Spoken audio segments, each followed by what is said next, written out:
கிறிஸ்துவுக்குள் மிகவும் பிரியமான என் அன்பு சகோதர சகோதரிகளுக்கும் ஆண்டவருடைய பிள்ளைகளுக்கும் ஆண்டவராய் இயேசு கிறிஸ்துவின் விலையேறப்பெற்ற நாமத்திலே அன்பின் நல்வாழ்த்துக்கள் கூறி இந்த வேளை தியானத்திற்கு உங்களை தயவோடு அழைக்கிறோம். தியான பகுதி எபிரேயர் 11ஆம் அதிகாரம் 32 முதல் 34 வசனங்கள். எபிரேயர் 11:32 34.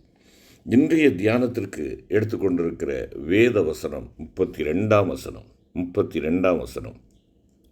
பின்னும் நான் என்ன சொல்லுவேன்? கெதியோன், பாராக், சிம்சோன், யெப்தா, தாவீது, சாமுவேல் என்பவர்களையும் தீர்க்கதரிசிகளையும் குறித்து நான் விவரம் சொல்ல வேண்டுமானால் காலம் போதாது. என்னை கேட்டுக்கொண்டிருக்கிற அருமையான கர்த்தருடைய பிள்ளைகளே, இந்த 11ஆம் அதிகாரம் எபிரேயர் நிருபம் விசுவாச வீரர்கள் என்னுடைய பட்டியலை கொடுத்து ஆண்டவர் பேரிலே உள்ள விசுவாசத்தோடு அவர்கள் எவ்விதமாக ஜீவித்தார்கள், என்னென்ன காரியங்களை நடப்பித்தார்கள் என்பதை பட்டியலிடுகிறது. இன்றைய இந்த பகுதியானது ஒருவேளை இந்த பகுதியிலே ஒரு முடிவுரையைப் போல இங்கே நமக்கு கொடுக்கப்பட்டிருக்கிறது. இந்த குறிப்பிட்ட இந்த 32வது வசனத்திலே நாம் பார்ப்போம் என்றால் 6 அருமையான பிள்ளைகளை குறித்து இங்கே நாம் வாசிக்கிறோம். 6 பேர் இங்கே குறிப்பிடப்பட்டுள்ளனர். அவர்கள் கிதியோன், பாராக், சிம்சோன், யெப்தா, தாவீது, சாமுவேல் என்பவர்கள். அவர்களை நாம் நுட்பமாக கவனித்து பார்ப்போம் என்றால் அவர்கள் ஒவ்வொருவரும் மிகவும் அருமையானவர்களே என்பதை நாம் கண்டு கொள்ளலாம். அவர்கள் அனைவரும் மாபெரும் விசுவாச வீரர்களாக இருந்தனர். அவர்கள் அனைவரிலும் குறிப்பாக ஒரு காரியம் பொதுவானதாக காணப்படுகிறது. அந்த காரியம் என்ன?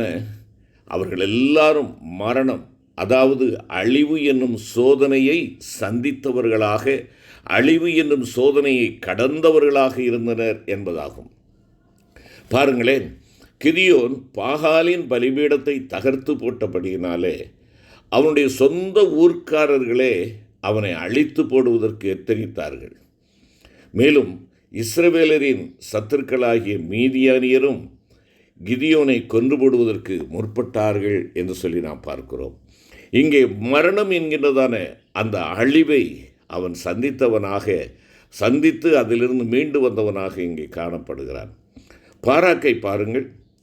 பாராக்கை கானான் தேசத்தில் இருந்த யாபீன் என்ற ராஜாவுடைய சேனைகள் அழித்து போடுவதற்கு மிகவும் பிரயாசப்பட்டனர். சிசெரா என்னும் படைத்தலைவன் தன்னுடைய 900 இருப்பு ரதங்களுடன் அவனுக்கு எதிராக வந்து அவனை அழித்துவிட முயற்சித்தான். ஆனால் முடியவில்லை. சிம்சோனை பாருங்கள். சிம்சோனை கொல்லும்படியாக ஒரு சந்தர்ப்பத்தில் ஒரு சிங்கம் அவனுக்கு விரோதமாக கர்ச்சித்து கொண்டு வந்தது. அது மாத்திரமல்ல, எத்தனையோ சந்தர்ப்பங்களில் பெலிஸ்தியர் அவனை கொன்று போட பிரயாசப்பட்டார்கள். அவனுடைய சொந்த ஜனங்களே அவனை கட்டி பெலிஸ்தியருடைய கரங்களில் ஒப்பு கொடுத்தார்கள். யெப்தாவை பார்ப்போம் என்றால், யெப்தாவை கொல்லும்படியாக அம்மோனியர் எத்தனித்தார்கள். மேலும் அவனுடைய சொந்த ஜனங்களே அவனை கொல்லும்படியாக வகை தேடினார்கள் என்று சொல்லி நியாயாதிபதிகள் 12ஆம் அதிகாரம் 1 முதல் 3 வசனங்களிலே வாசிக்கிறோம். தாவீதை குறித்து நாம் பார்க்கின்ற பொழுது, தாவீதை எதிர்த்து ஒரு விசை ஒரு சிங்கமும் பின்பொரு முறை ஒரு கரடியும் வந்தன. இஸ்ரவேலருக்கும் பெலிஸ்தருக்கும் இடையே உண்டான ஒரு யுத்தத்தில் ராட்சதனாகிய கோலியாத் அவனை கொல்லுவதற்கு முனைந்தான். ராஜாவாகிய சவுல் பல முறை அவனை கொல்லும்படியாக வகை தேடினான். அவனுடைய சொந்த ஜனங்களே சிக்லாக் என்ற இடத்தில் அவனை கல்லெறிந்து கொல்ல நினைத்தார்கள். அது மாத்திரமா, பெலிஸ்தரும் அவனை கொல்லும்படியாக அவனை தேடி வந்தார்கள். இவைகளெல்லாம் மிக மோசமான ஒரு சம்பவம். அவனுடைய சொந்த குமாரனாகிய அப்சலோம் அவனை கொல்லும்படியாக தாவீதுக்கு விரோதமாக எழும்பினான் என்று சொல்லி பார்க்கிறோம். இங்கே அழிவாகிய மரணத்தை அவன் சந்தித்ததை நாம் இங்கே பார்க்கிறோம். சாமுவேலை கொலை செய்யும்படியாக ராஜாவாகிய சவுல் வகை தேடினான் என்பதாக 1 சாமுவேல் 16ஆம் அதிகாரம் 2ஆம் வசனம், 19ஆம் அதிகாரம் 22வது வசனத்திலே நாம் வாசிக்கிறோம். இவ்விதமாக இந்த 6 பேரும் தங்களுடைய வாழ்க்கையில் பெரிதான சோதனையை அவர்கள் சந்தித்தவர்கள் என்பதை நாம் உணர்ந்து கொள்ள முடியும். அது அவர்களை முற்றிலுமாக அழித்துவிடும் என்று ஒருவர் எண்ணும் அளவிற்கு சோதனை அவர்களுடைய பிராணன் மட்டும் வந்தது. ஆனாலும் அவர்கள் சந்தித்த அந்த சோதனைகளிலே அவர்கள் வெற்றி பெற்றார்கள். வெற்றி சிறந்தவர்களாக, ஜெய பிள்ளைகளாக, ஜெயத்தை பெற்றுக்கொண்டவர்களாக அவர்கள் காணப்பட்டார்கள். ஆகையினாலே அவர்களுடைய பெயர்கள் விசுவாச வீரர்களின் பட்டியலில் ஒருமித்து குறிப்பிடப்பட்டுள்ளதை நாம் அறிந்து கொள்ள முடியும். இதிலிருந்து நீங்களும் நானும் கற்றுக்கொள்ளுகிற பாடம் என்ன? தேவன் நமக்கு ஒரு மேன்மையானதும் உன்னதமானதுமான அழைப்பை கொடுத்திருப்பார் என்றால், அவர் உங்களை மாபெரும் விசுவாச வீரராக மாற்றும்படி திட்டம் வகுத்திருப்பார் என்றால், நீங்களும் நானும் தப்பி பிழைப்பது அரிது என்ற எண்ணத்தகும் அளவிற்கு பெரிதான அக்கினி சோதனைகளை நீங்களும் நானும் நம்முடைய ஜீவியத்தில் நிச்சயமாகவே எதிர்பார்க்க வேண்டும். அப்படிப்பட்ட அக்கினி சோதனைகள் நம்மை அழித்து நிர்மூலமாக்கிவிடப் போவதாக நம்மை அச்சுறுத்துகின்ற போது நாம் அதைரியம் அடையக்கூடாது. மாறாக கர்த்தர் நம்மை மிகப்பெரிய விசுவாச வீரராக மாற்ற விரும்பி அதற்காகவே அந்த சோதனைகளை நம்முடைய வாழ்க்கையிலே அனுமதிக்கிறார் என்பதை நாம் விளங்கிக் கொள்ள வேண்டும்.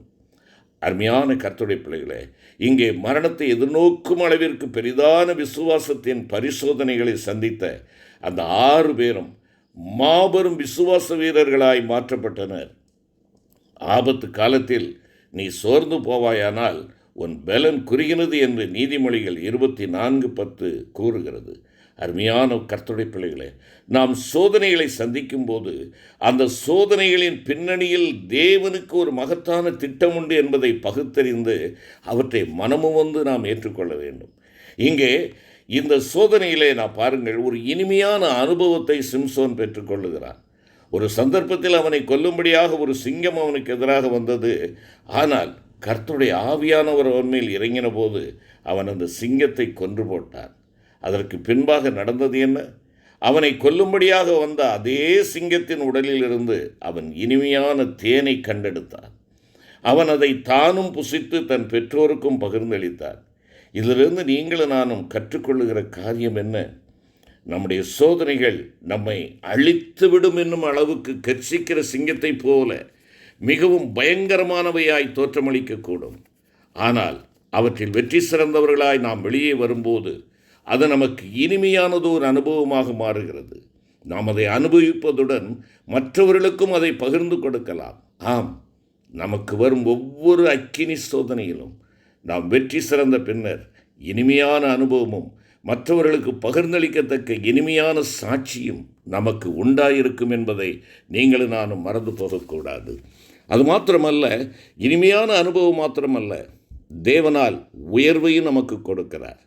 ராஜாவாகிய சவுல் சாமுவேலை கொலை செய்யும்படி வகை தேடினான். ஆனால் தேவன் சாமுவேலை எவ்வளவாக உயர்த்தினார் பாருங்கள். அவன் ஆசாரியராகவும் தீர்க்கதரிசியாகவும் நியாயாதிபதியாகவும் ஒரே நேரத்தில் 3 முக்கியமான பொறுப்புகளை வகிக்கத்தக்கதான ஒரு உத்தியோகஸ்தர்களாக தேவனால் உயர்த்தப்பட்டான்.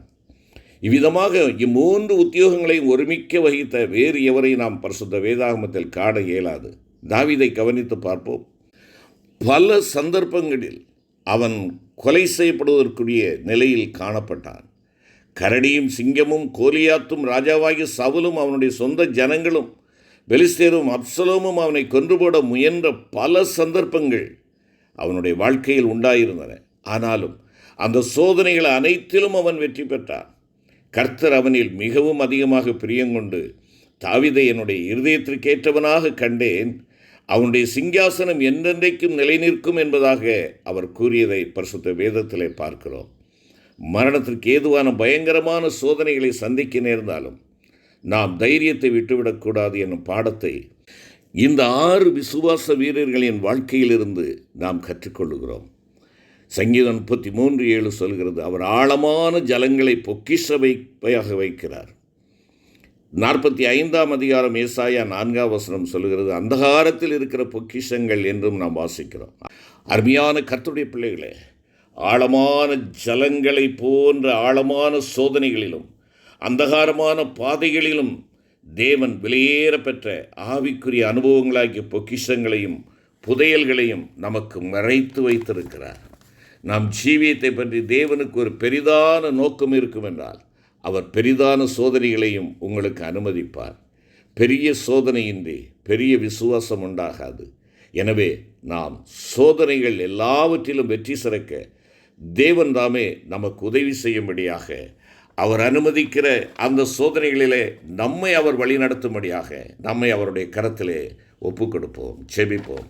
கிருபை நிறைந்த ஆண்டவரே, 6 விசுவாச வீரர்களை குறித்து நாங்கள் பார்த்தோம்.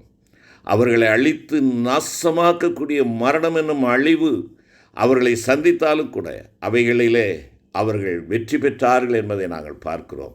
ஆம் தகப்பனே, ஒருவேளை அலக்களிக்கப்படுகின்ற இந்த சூழ்நிலைகளில் ஆண்டவரே, அழிவை கொண்டு வரக்கூடிய மரணம் சந்திக்கின்ற வேளையில் ஆழமான ஜலத்தின் அடியில் ஆண்டவரே நீர் மறைத்து வைத்திருக்கிற அந்த பொக்கிஷங்களை அவர்கள் பெற்றுக்கொண்டது போல நாங்களும் எங்களை பலவீனப்படுத்துகிற, எங்களை ஒன்றுமில்லாமல் ஆக்குகின்ற சோதனைகளை எங்களை எதிர்கொள்ளுகின்ற பொழுது நாங்கள் தைரியத்தை விட்டுவிடாது விசுவாசத்தை துவக்குகிறோரும் முடிக்கிறோருமாகிய உண்மையே நாங்கள் நோக்கி பார்த்து ஆசீர்வாதங்களை சுதந்திரித்து கொள்ள எனக்கும் எங்களுக்கும் கிருபை தாரும்.